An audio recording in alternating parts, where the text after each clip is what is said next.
There has been improvement as we move towards Anambra, and we've cleaned the register, and we gave people an opportunity, those whose whose details were not captured electronically, to come out as early as August, during the continuous voter registration, before each governorship election, except Edo and the Ondo, where because of controversies we shelved the CVR. But before, in all the other elections, before each governorship election, we did a CVR, continuous voter registration.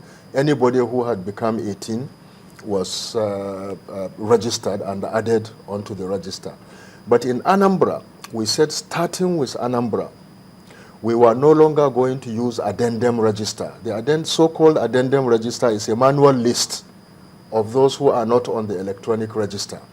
And you may not be on the electronic register for a number of technical reasons.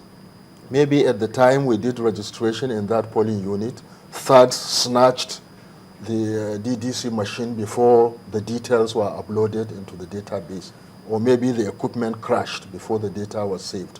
So those people, in 2011, we used a manual list and said, okay, you've registered, you have a TVC, you can vote.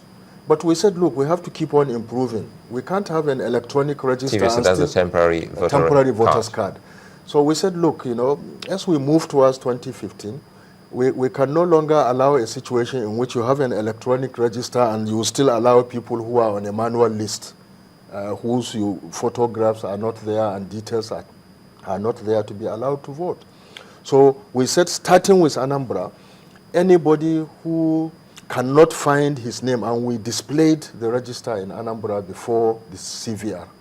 If you can't find your name, come out during the continuous voter registration so that you can be registered.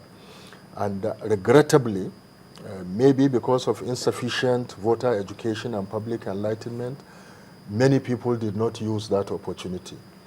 So they came on election day. We were not going to use manual register. Of course, they have a TVR, but they had not used the opportunity we gave them to be captured electronically, and they started saying that they were disenfranchised.